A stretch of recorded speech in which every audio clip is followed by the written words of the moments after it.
Okay, तो आज जो हम कवर कर रहे हैं पोर्शन, उसमें हम बात करेंगे एस nth की, डिस्प्लेसमेंट इन nth सेकेंड। तो ये हमारा आज का टाइटल है, टॉपिक है एस nth। तो डिस्प्लेसमेंट इन nthवा सेकेंड, इसका मतलब क्या है पहले वो समझ लेते हैं। ठीक है, लेट अस से हमें एक फॉर्मूला मालूम है, s is equal to u t plus half a t square. अब इसमें अगर मैं फ्री फॉल कंडीशन की बात करूं आपको समझाने के लिए, फ्री फॉल एक ऑब्जेक्ट है, किसी हाइट से ये गिरता है और जहाँ से हम गिरा रहे हैं वहाँ पर इसकी वेलोसिटी ज़ीरो है, इनिशियल वेलोसिटी ज़ीरो। तो u is equal to zero. Let us say by virtue of gravity ये नीचे की तरफ आता है और g को मैं approximately equal to 10 metre per second square ले लेता हूँ। कोई आपत्ति किसी को? ठीक है, for understanding purpose. Now we need to find out कि एक सेकेंड में ऑब्जेक्ट कितना दूर गया। Okay, so what is my first target? To understand एक सेकेंड में कितना दूर गया ऑब्जेक्ट। चलिए फॉर्मूले में डालते हैं, एस वन एक सेकेंड में कितना गया is equal to u t part हो जाएगा ज़ीरो क्योंकि initial velocity is zero, plus half g t square. G क्यों लगा दिया? Acceleration due to gravity. T square, t कितना है? 1 सेकेंड, तो 1 सेकेंड का स्क्वायर। ओवरऑल क्या हो गया? ये दोनों कट ऑफ 5। तो एक सेकेंड में 5 मीटर की दूरी तय की। Right now what about 2 seconds? हमने छोड़ा, 2 सेकेंड बाद वो कहाँ पहुँचा वो चेक करते हैं। S two is equal to, I will directly take 1/2 10 into 2 का स्क्वायर। सो 2 2 ज़ा 4। ओके, या एक 2 को मैंने इधर के एक 2 से निपटा दिया, तो 2 10 ज़ा 20, इतना मीटर। ओके, एक और कर लेते हैं इन 3 सेकेंड्स, कि 3 सेकेंड में मैंने छोड़ा, टाइमर शुरू हुआ, 1 2 3, 3 सेकेंड में वो कहाँ पहुँचा। एस इन 3 सेकेंड्स कितना हुआ? अगेन 1/2 इंटू 10 इंटू 3 का स्क्वायर।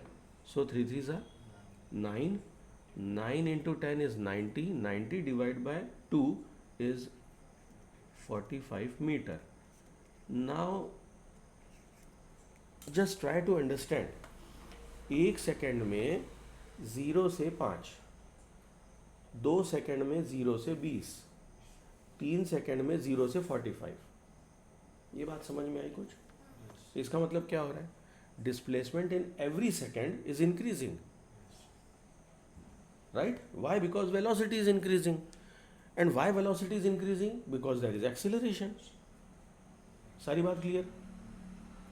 तो अगर मैं आपसे पूछूं कि दूसरे सेकेंड में, मैंने 2 सेकेंड नहीं बोला, अब क्या बोल रहा हूँ, दूसरे सेकेंड में कितना चला, तो आप कहेंगे सर S2 माइनस S1 कर लीजिए, then we will get S second. Displacement in second is S2 minus S1। तो पहले सेकेंड में, इन फर्स्ट सेकेंड वो 5 मीटर चला, जबकि सेकेंड में वो 15 मीटर चला, इसीलिए 2 सेकेंड में टोटल वो 20 मीटर नीचे गिर गया। ये बात समझ में? ठीक है, मतलब there is some kind of increment. ठीक, बस अब उसी चीज़ को हमें फाइंड करना है। तो इसको फाइंड करने का जो सबसे सिंपल तरीका है वो ये है कि एस nth, एस इन nthवा second is equal to s in n seconds minus s in n minus 1 second. Agreed? Any आपत्ति अप टू हियर? कोई दिक्कत नहीं। चलिए, तो एस एन क्या होगा? एस एन मतलब, और एस एन और एस nth, अब बात शब्दों पर ध्यान दें। यू एन, टी की जगह एन डाल दिया, plus 1/2 a n square. Agreed? And what is s n minus 1? It is u n minus 1 plus half a n minus 1 का स्क्वायर। एग्रीड? दोनों को हमें करना है subtract, that means s n minus s n minus 1। ठीक है, sign change हो गई। चलिए सॉल्व करते हैं। Equal to u n minus u n minus 1। ठीक है, आप लोग को नोट यहाँ से करना है। ठीक है, अगर समझते हुए साथ में कर सको तो बेटर है, नहीं तो रिकॉर्डिंग हो रही है, आप बाद में भी कर सकते हैं, ठीक है। पहले समझ लो, +1/2a n², या मैं एक और काम करता हूँ, 1/2a को कॉमन ले लेता हूँ, n² माइनस n-1 का स्क्वायर। राइट, एग्रीड यहाँ तक? अब इसको अगर मैं सॉल्व कर लूँ तो मुझे क्या मिल जाएगा, SNth। तो इसका आंसर क्या होता है, SNth UN, ये ओपन होगा, minus UN, minus minus plus होगा, प्लस U प्लस 1/2a, अंदर ब्रैकेट में क्या हो रहा है ध्यान से देखें, यहाँ मैं आइडेंटिटी लगाऊंगा, एक तो पार्ट हो गया n² माइनस अंदर ओपन होगा a² plus b² minus 2ab। ये बात समझ में आई? मैंने बोला कुछ लिखा कुछ, समझ में आ गया? आइडेंटिटी लगी a minus b whole square, ठीक है। चलिए अब ब्रैकेट्स को ओपन करते हैं और यहाँ पर आप देखेंगे ये दोनों निपट गए, बचा u प्लस 1/2a, अंदर n², I can have a simple bracket, minus n² minus 1 and plus 2n, any आपत्ति अप टिल नाउ? n² निपट गए। फाइनली क्या मिला, u प्लस 1/2a। अब माइनस से शुरू ना करके आई will right 2n minus 1, any दिक्कत? समझ में आ गया? पक्का? ठीक है। तो ये है SNth का फॉर्मूला, जो हमने कैसे निकाला, एनालिटिकल मेथड। और ये कंसेप्ट बेसिकली कैसा है, जैसा हम लोगों ने लास्ट ईयर AP पढ़ा हुआ है, अर्थमेटिक प्रोग्रेशन, उस कंसेप्ट से हमने इसको निकाला कि SN-1 को SN से माइनस कर दिया तो SNth निकल आया। कोई दिक्कत? तो ये एक मेथड है। अब हम करेंगे कैलकुलस मेथड, ठीक है। मैं स्क्रीन को आगे बढ़ा रहा हूँ without wasting time, so that we can understand more, ठीक है। नाउ बाय इंटीग्रेशन, तो हमें फॉर्मूला SNth का निकालना है। अब S के फॉर्मूले के लिए हम लोगों ने क्या किया था, इंटीग्रेशन वाला जो हम लोग कैलकुलस मेथड से जो हम लोगों ने किया, उसका फॉर्मूला याद है कैसे किया था? नहीं, क्या, कहाँ से, पहला स्टेप क्या था? ना, पहला स्टेप क्या था? देखो, जब भी डेरिवेशन आएगा आपको ये पहला स्टेप दिमाग में लाना जरूरी है। जैसे अगर आप फर्स्ट इक्वेशन की बात करते हैं तो वहाँ पर हमने क्या बात की थी, by definition of acceleration, instantaneous acceleration, right. तो a is equal to dv/dt वाले फंडे से हमने शुरू किया। सेकेंड इक्वेशन को कैसे शुरू किया था, आप लोगों ने प्रैक्टिस की है? हाँ, तो बताइए कहाँ से शुरू किया? हाँ, वी नो दैट व्हाट, वही इंपॉर्टेंट है। v इज इक्वल टू, नहीं, दैट इज एनालिटिकल मेथड है, v एवरेज, मिक्स मत करना। v is equal to ds/dt, यहाँ से शुरू किया था, ठीक है। फिर क्या किया था, ds को एक तरफ लिया, v dt को एक तरफ लिया, and we also know that v is function of time. तो हमने यहाँ पर फर्स्ट फॉर्मूला लगाया u प्लस at और इसमें dt, और now I will write integrating both side, ठीक है। यही काम किया था, ठीक है, याद आ रहा है? तो ये जो इनिशियल स्टेप है ना, इस पर आपको ध्यान देना है। ये अगर याद नहीं रहेगा तो आप आगे नहीं बढ़ पाएंगे, आप इसको डिराइव नहीं कर पाएंगे। तो initial step is very important, कहाँ से शुरू करना। तो इंटीग्रेटिंग बोथ साइड लिखना है आपको, इंटीग्रेटिंग बोथ साइड, और कर दिया हमने integration. Integration ds is equal to u plus at dt and integration. लेकिन अब हमें क्या करना है, SNth निकालना है, तो यहाँ लिमिट लगानी पड़ेगी। तो लिमिट किसकी, इंटीग्रेशन में जो लिमिट लगा रहे हैं वो हम क्या कर रहे हैं, we want to find out कहाँ से कहाँ तक। यहाँ लिमिट का अर्थ क्या है, कहाँ से कहाँ तक। चलिए, तो कहाँ से कहाँ तक, SN-1 से लेकर के SN तक, इसी को SNth कहेंगे, ठीक है, ओके। और यहाँ पर टाइम कितना, फ्रॉम n-1 सेकेंड्स से लेकर के n सेकेंड्स तक, अंडरस्टूड? इसमें बेटे जिसका फंक्शन होता है उसका लगता है ना, फंक्शन किसका है, टाइम का है, यहाँ पर फंक्शन किसका है, डिस्प्लेसमेंट का है। ये बात क्लियर हो गई, ठीक है। चलिए, तो यहाँ पर क्या आ जाएगा, इंटीग्रेशन के बाद वैल्यू आती है एस, डी एस का आंसर एस आएगा। लिमिट क्या है, from s n minus one से एस एन इक्वल टू, अब इसको मैं थोड़ा सा स्प्लिट करूँगा, integration n minus one second से n सेकेंड्स तक u into d t plus a constant है, कायदे से u भी कॉन्स्टेंट है, उसको बाहर लिखना चाहिए था, integration of t d t, limit कहाँ से, n माइनस वन से n तक, ठीक है।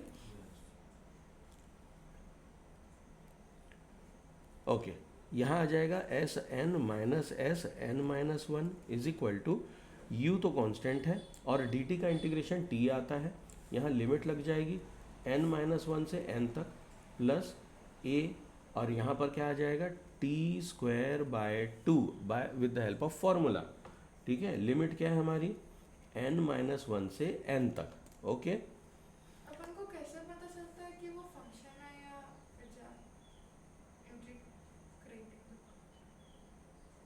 क्वेश्चन नहीं समझ में आया। जब आपने उसे वो करके निकाला t को, हाँ तो आपने ब्रैकेट लगाए, हाँ, वो इसलिए लगाया क्योंकि वो एक फंक्शन है। ओके, यस, हाँ। तो कैसे पता चलता है कि वो फंक्शन? देखो, अगर मान लो मैं पॉलिनॉमियल की बात करूं क्लास नाइन्थ और टेंथ, ठीक है, तो अगर मैंने लिखा है x cube plus three x square plus four x minus five, तो इसका कुछ नाम लिख सकते हैं, फंक्शन हाँ कुछ नाम लिख सकते हैं ना, F x, you x, P x वगैरह। क्या लिखूँ मैं यहाँ, F F of x x, यहाँ एक्स क्या है, पॉलिनॉमियल वेरिएबल है, इस पॉलिनॉमियल का वेरिएबल है, ठीक है। फंक्शन ऑफ, इसको क्या पढ़ेंगे, function of, x. Function of x, तो जो वेरिएबल है वही फंक्शन है, ठीक है। अब अगर मैं एक इक्वेशन लिखता हूँ, ये बढ़िया सवाल पूछा है आपने कि पता कैसे चलता है कौन सा फंक्शन है, क्या फंक्शन है ना। अब अगर मान लो मैंने लिख दिया, एक फंक्शन लिखता हूँ मैं, ए, कुछ ऐसा लिख दूँ मैं, capital A t square plus b t, चलेगा, कुछ तो लिखा है मैंने, ये फंक्शन है या नहीं है, ये भी तो फंक्शन है, किसका फंक्शन है, f of t, this is function of t, आई बात समझ में, फंक्शन ऑफ टाइम, ओके। अब इस फंक्शन ऑफ टाइम में अगर मैं कहूँ let a is equal to one by two a and let b is equal to u, okay, तो क्या बन जाएगा, ये क्वाड्रेटिक इक्वेशन बनेगी, one by two a t square plus u t, which is function of time, and function of time से हमें मिलेगा क्या output, displacement, and now we understood that displacement is function of time, displacement is function of time, time बताएगा displacement कितना हो रहा है, बात समझ में, देखो displacement, y displacement is function of t, because deciding function, deciding factor for displacement is time, time बताएगा डिस्प्लेसमेंट हो रहा है नहीं हो रहा है, कितना हो रहा है, कम हो रहा है, ज़्यादा हो रहा है, यस और नो,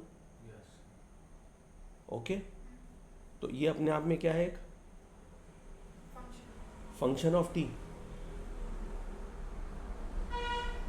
ओके।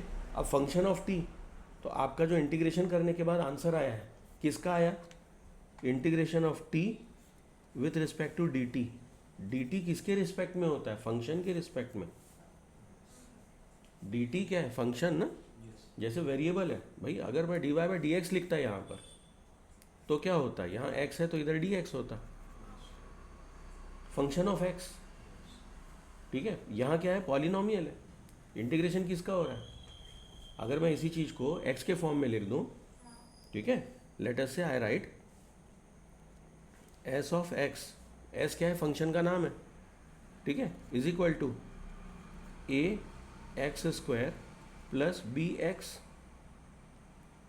राइट? पॉलिनोमियल की भाषा में we know very well that it is function of x, ठीक है? अब मैं अगर इसको डिफरेंशिएट करता हूँ, ठीक है, तो क्या हो जाएगा?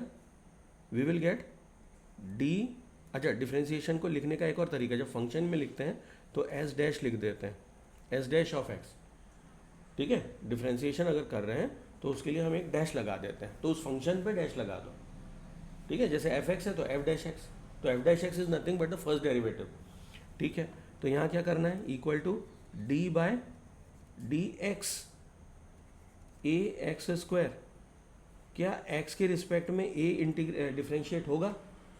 ए तो कांस्टेंट है, नो ए नहीं होगा, क्योंकि a is not function of x, a तो इंडिपेंडेंट है, ए कोफिशिएंट है ना, कांस्टेंट है, may be 2x square plus 3x, तो 2 और 3 क्या है? क्या वो x पर डिपेंड करते हैं कि x कुछ होगा तो ये वैल्यू चेंज हो जाएगी, 2 की जगह 5 आ जाएगा, 10 आ जाएगा? नो, तो वो डिफरेंशिएबल नहीं है, उसको हम बाहर कर देंगे, ठीक है? d by d x of b x, a और बी दोनों बेकार है बेकार मतलब डिफरेंशिएशन की भाषा में बेकार है, तो यहाँ क्या लिख सकते हैं अपन? A d by d x of function x square plus d b d by d x of x. अब इसको समझने का एक और तरीका कि भैया जब d x upon d x आ रहा है तो 1 ही आएगा, हालांकि फंडा गलत है ना? कभी कभी टीचर लोग ऐसे समझाते हैं, टीचर लोग, मैं खुद भी समझा रहा हूँ आपको, भाई डी एक्स कैंसल 1 है ना, but this is not the way, ये तो गलत बात है। फॉर्मूला क्या बोलता है कि एक्स की पावर क्या है? अच्छा 1 है, एक्स है ना, मैंने लिख दिया तो तुरंत 0 हो गया। बी अटेंटिव भैया, जागरूक अवस्था में रहो, जब वेरिएबल है तो उसकी पावर 1 है। फार्मूला क्या कहता है? D by d x of x to the power n is equal to n x की पावर एन माइनस 1। तो यहाँ क्या होगा? ये 1 सामने आएगा, ठीक है, और पावर में क्या जाएगा? 1 माइनस 1 विच इज 0, तो वेरिएबल यहाँ से गायब, ओके, ठीक। तो फाइनली क्या मिला आपको यहाँ पर? 2x प्लस बी, एक्स गायब हो गया, राइट? नहीं आया समझ में? बेटा इसको देखो, dx upon d x cancel होके 1 आया ना, तो 1 रहेगा। नहीं नहीं, वैसे देखो या वैसे देखो, 1 आना है, मुझे तो 1 लाना है, ठीक है? ये सही तरीका है समझने का, और डी एक्स को काटना गलत है। Yes no? बात समझ में आई? तो फाइनली क्या हुआ? देखो फंक्शन के कारण ये इस पर काम हुआ ना। अब अगर मैं इंटीग्रेट करता हूँ, integrating both side, okay, so if I am integrating, तो जो फंक्शन है किसका फंक्शन है? एक्स का फंक्शन है, ठीक है? ये तभी तो इंटीग्रेट होगा क्योंकि एक बार डिफरेंशिएट हुआ है, राइट? ये बात समझ में? With respect to what? X. तो इस पे क्या हुआ है? डी बाय डी एक्स हुआ, d by d x of s, right? D by d x of s, यहां तक क्लियर है? इधर भी क्या हुआ? D by d x, okay. जब इंटीग्रेट हो गया, डिफरेंशिएट हो गया, तो ये वैल्यू आई। अब इसे मुझे क्या करना है? वापस लाना है, with respect to what? X only. तो जो डिफरेंशिएट हो गया है उस पर मैं डी एक्स लगाऊंगा, इधर 2a x d x plus b d x. जब तक डी एक्स नहीं होगा I can not integrate, it has to be function of something ना, ठीक है? अब इंटीग्रेट किया, एक्स का आंसर क्या आता है? X square by 2। एक्स का इंटीग्रेशन एक्स स्क्वायर बाय 2 होता है, ठीक है? तो x square by 2, okay, plus D x का एक्स, तो बी एक्स, यहाँ पर 2a और लिख देता हूँ, ठीक है? 2 कैंसिल, a आ गया, ओके। तो हमें क्या मिला? फिर से यहाँ से डिफरेंशिएशन के बाद वी गॉट दैट, इंटीग्रेशन के बाद वी गॉट एस एक्स वापस, और यहाँ क्या मिल गया? A x square plus b x, वापस पहुँच गए जहाँ से शुरू हुआ था, राइट? ओके। अब मैं कहता हूँ आपको लिमिट लगानी है। फंक्शन किसका था? एक्स का, तो लिमिट काहे में लगेगी? एक्स में। तो अगर मैं, ये तो आंसर आ गया, बट अगर मैं लिमिट लगाता हूँ तो लिमिट काहे में लगेगी? एक्स में। कहाँ से कहाँ तक? May be from a to b, from a to b. Okay, अब हो रहा है इसमें जो फंडा होता है, फंडामेंटल, वो क्या है, ए। चूंकि ये वेरिएबल है, यहाँ पर एक्स की जगह I will write b square minus a square plus b minus a, क्योंकि एक्स है तो बी माइनस ए। बात समझ में आई नहीं है? ये क्या हुआ, हमने लिमिट लगा दी, इसको कहते हैं डेफिनेट इंटीग्रल। अब आप कहें सर आपको कैसे मालूम ये वेरिएबल है? अरे भाई वेरिएबल से ही तो पूरा खेल है, चाहे मैं डिफरेंशिएट करूं फिर इंटीग्रेट करूं, दोनों को किसी ना किसी रिस्पेक्ट में कर रहे हैं। With respect to what? X या वाई, कुछ तो होगा, और जिसके रिस्पेक्ट में कर रहे हैं वो खुद क्या है, वेरिएबल है। If I say it is function of time, then time is variable ना। आ गई बात समझ में? क्लियर? तो आई होप, कहाँ तक पहुँचे थे? ये यहाँ तक, ठीक है। जितना एक्सप्लेन किया वो समझ में आया आपको? गुड। चलिए, तो इसमें हम लिमिट लगा दें, कितना आ जाएगा, ये तो हो गया एस एन एथ, और यहाँ पर u, उसके बाद n माइनस 1 प्लस ये 2 को मैं बाहर निकाल लूँ, 1/2a, अंदर क्या आ जाएगा, n square, upper limit minus lower limit n minus 1 का होल स्क्वायर। इसके आगे का मैथ्स बिल्कुल ऊपर जैसा है, and finally we will get our answer as, क्या मिल जाएगा, ऊपर का फॉर्मूला कुछ याद है, u प्लस 1/2a अंदर 2n माइनस 1, ठीक है। This is s n th by calculus method. आया समझ में? ठीक है। So this is how we find s n th. Okay, clear? Limit वाली बात अब क्लियर हो गई है ना? ठीक, देखिए सवाल पूछिए, जब आप पूछेंगे तो क्लैरिटी मिलेगी, ठीक है। मुझे अच्छा लगता है जब आप सवाल पूछते हैं, पूछिए, ठीक है। एंड नेवर फील कि ये सवाल सर डांट तो नहीं देंगे, is it not a silly question. एक स्टूडेंट था ना, वो कहता था sir I have a silly question. मैंने कहा question is never silly my dear, one might be, नहीं तो खैर ये समझ में आ गया, फॉर्मूला क्लियर है। चलिए, तो यहाँ पर हमारा एक और पार्ट समाप्त हो जाता है, एस एन एथ वाला।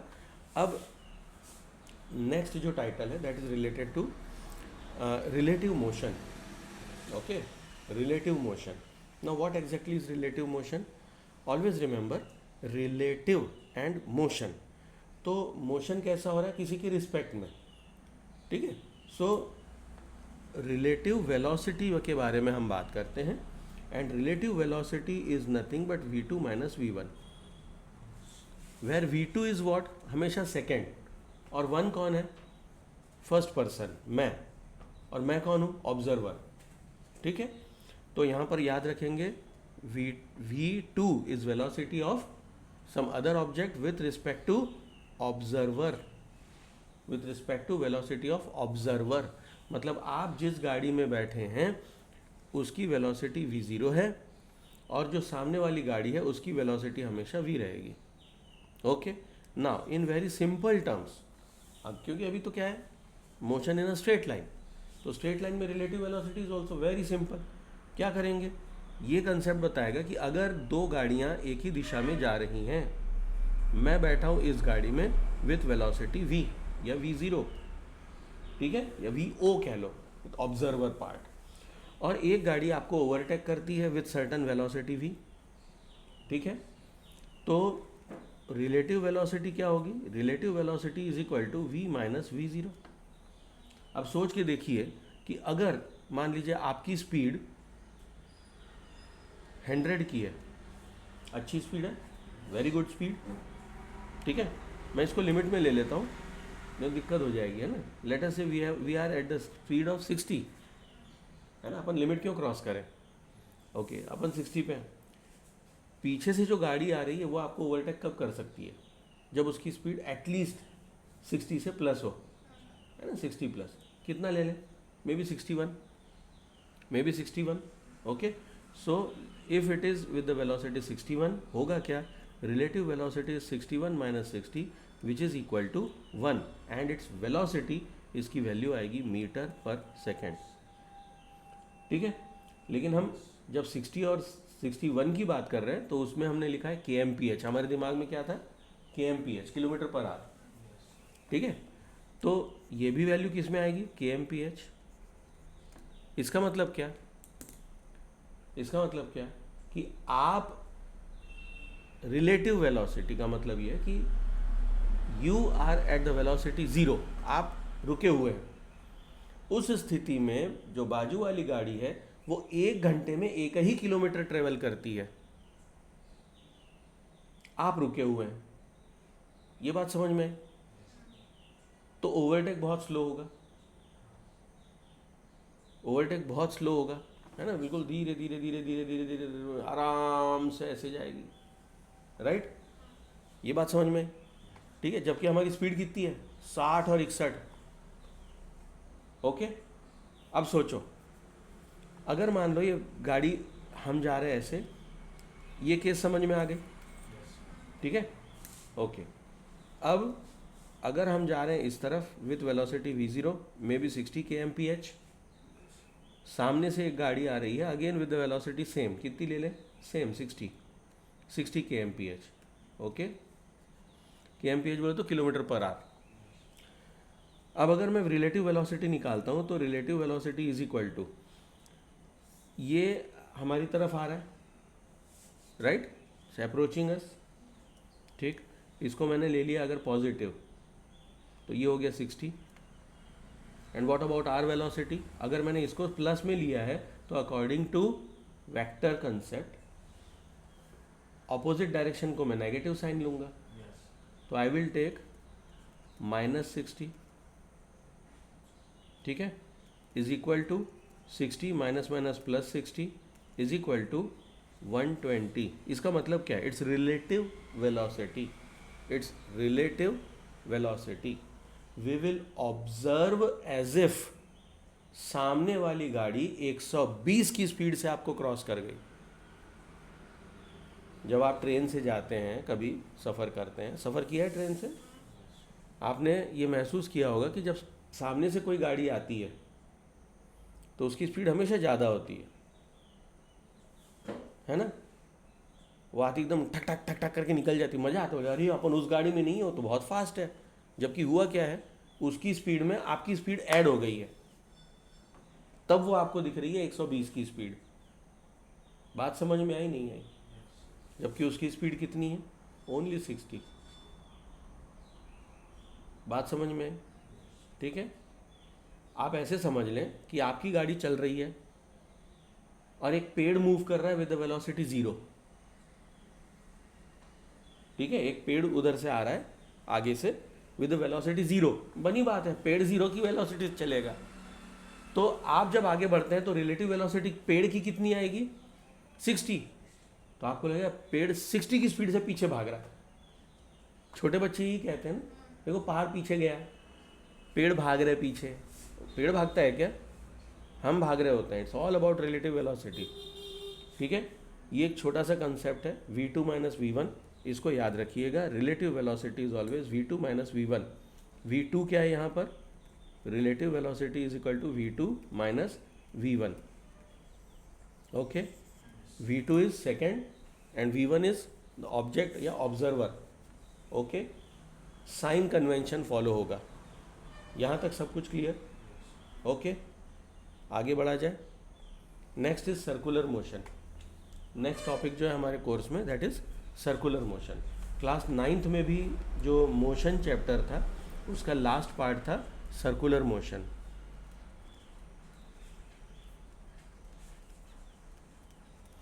अब 9th में जो हमने पढ़ा था उसको थोड़ा सा रिवाइज कर लेते हैं। अगर मेरे पास एक सर्कल है और उस सर्कल में कोई ऑब्जेक्ट मूव कर रहा है, ठीक है, लेट अस से radius is small r and it is moving this way, ठीक है, with certain velocity v। Okay, वो मूव कर रहा है। अब वेलोसिटी बोला है तो ये चेंज तो होनी नहीं है, मैग्नीट्यूड इट रिमेन सेम। अगर 20 की स्पीड से तो 20 की स्पीड हर समय। Now what is its speed, circular motion में इसकी स्पीड कितनी होगी, ठीक है। तो 9th क्लास में हम लोगों ने क्या किया, हमने कहा भैया सर्कुलर वेलोसिटी, ठीक है, सर्कल में चलने वाला वेलोसिटी। तो वेलोसिटी इज इक्वल टू कितना होता है, ये 9th क्लास का कंसेप्ट बता रहा हूँ मैं। वेलोसिटी हम लोगों ने क्या कहा, डिस्प्लेसमेंट या distance covered upon time taken. तो डिस्टेंस कितना कवर कर रहा है, 2πr, कितने समय में, कैपिटल टी में। कैपिटल टी होता है टाइम पीरियड। टाइम पीरियड का मतलब एक साइकिल कंप्लीट करने में जितना टाइम लगता है उसको टाइम पीरियड कहते हैं, कैपिटल टी से डिनोट करते हैं। ये अकेला स्थान है टाइम के लिए जहाँ कैपिटल टी का प्रयोग होता है। बाकी फिजिक्स में टाइम को हम स्मॉल टी से डिनोट करते हैं। Only in case of time period it is capital T, ठीक है, ओके। तो कायदे से देखा जाए तो क्या इसको वेलोसिटी उस साल कहना सही था, answer is no, it should not be called as velocity. So let's give a new name to it. इसका नाम होगा एंगुलर वेलोसिटी, एंगुलर वेलोसिटी। और इस एंगुलर वेलोसिटी को अब हम एक नया सिंबल भी देंगे, because if we write v then we will get confused by velocity, normal velocity. तो इसको हमने नाम दे दिया omega, okay. Now if radius is taken as 1 then omega is always equal to 2π upon capital t. ये बात समझ में आई। अब 2π क्या है, very important part, what is 2π exactly? So here comes trigonometry. Trigonometry का एक कंसेप्ट आता है, ठीक है। मैंने r नहीं लिखा, रेडियस को मैंने 1 कह दिया। If radius is 1 unit then omega is equal to 2π upon t, okay. Always remember that in higher classes we do not deal with degrees, 90 degrees, 120 degrees and so much। यहाँ पर हम बात करते हैं रेडियंस नाम की एक न्यू यूनिट आ जाती है, ठीक है। So remember that 360 degree is equal to 2π radians. और रेडियंस को लिखने के लिए हम आधा सर्कल बनाते हैं which seems to look like c, ठीक है। तो ये हो गया रेडियंस, 2π रेडियंस मतलब आपने कितना चक्कर मारा, एक साइकिल पूरी की। 2π रेडियंस मतलब एंगल बता दिया उन्होंने, 360 डिग्री आप चल गए और कितने समय में चले, जो टाइम पीरियड है। और यही क्या हुआ, एंगुलर वेलोसिटी हुई। तो एंगुलर वेलोसिटी का कंसेप्ट क्लियर हुआ। What is omega, omega is 2π upon t. ना इफ मुझे बात करनी है कि वेलोसिटी वाइज अगर मुझे बात करनी है then we need to have some another way of expressing it, और वो अब हम देखेंगे, उसको डिराइव करेंगे, ठीक है। ये समझ, यहाँ तक समझ में आ गया सब, okay. Now if we have a circular motion, ठीक है, let us say from point a to point b, यहाँ से यहाँ तक, ठीक है। इधर कोई वेलोसिटी है, लेट अस से दिस इज v1 वेलोसिटी, यहाँ पर कुछ वेलोसिटी है, let us say v2 velocity. Magnitude wise both velocities are same but direction wise both are different and therefore we will say there is change in velocity, yes और no. ये बात समझ में आई, ठीक है। लीले लाखों का, ठीक है, यहाँ तक समझ में आ गया। तो चेंज इन वेलोसिटी मतलब we are landing towards acceleration. Now हम कहाँ लैंड कर रहे हैं, एक्सीलरेशन की तरफ, ठीक है। अब यहाँ पर कोई ना कोई एंगल थीटा होगा, कुछ तो एंगल आया, ठीक है। और रेडियस कितना है, तो let us say in terms of vector this is r, और रेडियस वेक्टर कभी चेंज होगा नहीं, तो ये आर अभी भी है, रेडियस इज सेम, रेडियस थोड़ी चेंज हो रहा, ओके। रेडियस मतलब वेक्टर क्वांटिटी है ना, रेडियस भी vector, magnitude as well as direction. तो रेडियस की डायरेक्शन क्या होगी, from centre to circumference, direction तय हो गई, उसका मैग्नीट्यूड भी है, सो इट्स अ वेक्टर, इसलिए मैंने रेडियस वेक्टर कह दिया, ठीक है। नाउ अगर मैं इनको उठा के अलग से एक डायग्राम बना लूँ। लेटस से एक डायग्राम मेरा बनता है जिसमें I will try to find out these two positions, may be position P and Q। ठीक है, दो पोजिशंस हैं। तो एक ट्रायंगल मेरे पास ये है और एक ट्रायंगल मैं बनाऊंगा with the help of velocity vectors. एक वेलोसिटी इधर है, इसको मैंने लिखा v1, और एक वेलोसिटी इधर है, इसको मैंने लिखा v2। ठीक है, इन दोनों के बीच एंगल कितना होगा? Again theta. क्यों थीटा होगा? क्योंकि अगर एक लाइन के रेफरेंस में इसका 90 डिग्री है, अगेन सेम लाइन 90 डिग्री, ठीक है, तो ये दोनों कैसे हैं? आपस में इनमें कोई चेंज नहीं है। इनमें एंगल में कोई परिवर्तन हो रहा है क्या? नहीं। यहाँ भी 90 डिग्री है, यहाँ भी 90 डिग्री है। ठीक है, tangent is always perpendicular to radius, tangent is always perpendicular to radius, so angle is fixed. Okay, so when radius will take turn by theta degree, then this vector will also take turn by theta degree।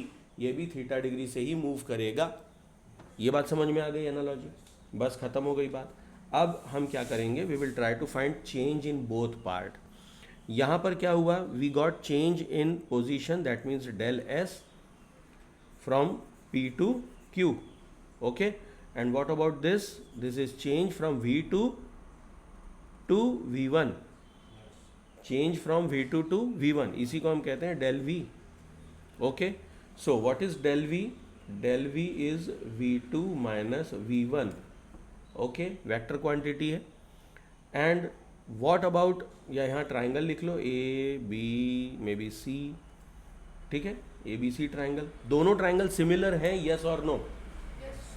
अगर similar triangle है तो Thales theorem लगेगी नहीं लगेगी? Thales theorem, basic proportionality, similar है तो basic proportionality theorem लगेगी। तो अगर मैं यहाँ पर ले लेता हूँ let's say PQ upon OP, तो यहाँ पर क्या आ जाएगा? According to similarity corresponding side, may be I will get BC upon AB। Yes, by Thales.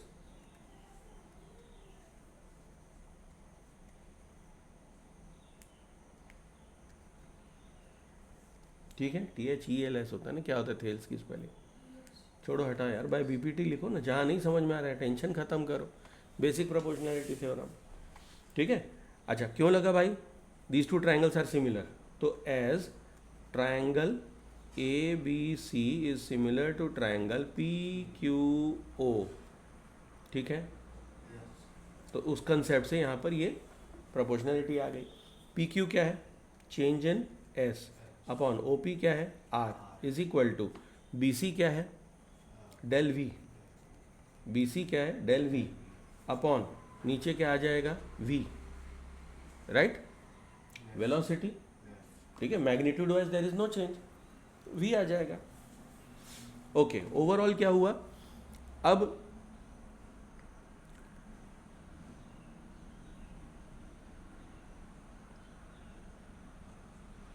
अगर मैं dividing both side by del t कर दूं, dividing both side by del t, तो पहले तो मैं इसको थोड़ा सा चेंज कर लेता हूँ, V अपॉन R कर दूं, del S upon del t is equal to del V upon del t. Any आपत्ति? तो यहाँ पर फाइनली क्या होगा? V upon R ds upon dt को क्या लिखते हैं? ds upon dt is what? V, instantaneous velocity, बिल्कुल ठीक, is equal to dv upon dt is what? A, acceleration. ठीक है, तो ओवरऑल क्या हो गया? A is equal to v square upon are, acceleration is equal to v square upon r. ठीक है, यहाँ क्या समझ में आया? This is centripetal acceleration, this is centripetal acceleration. यहाँ तक क्लियर? कोई दिक्कत? एकदम क्लियर? ठीक। हालांकि ये टॉपिक स्ट्रेट लाइन वाले चैप्टर में नहीं आना चाहिए था, ठीक है, मैंने जानबूझ मतलब पता नहीं क्यों मैंने इसको इंक्लूड कर लिया। रिलेटिव वेलोसिटी तक चीज़ें एंड हो जाती हैं, ठीक है। तो चैप्टर नंबर जो भी है इज़ क्लोज्ड नाउ, ठीक।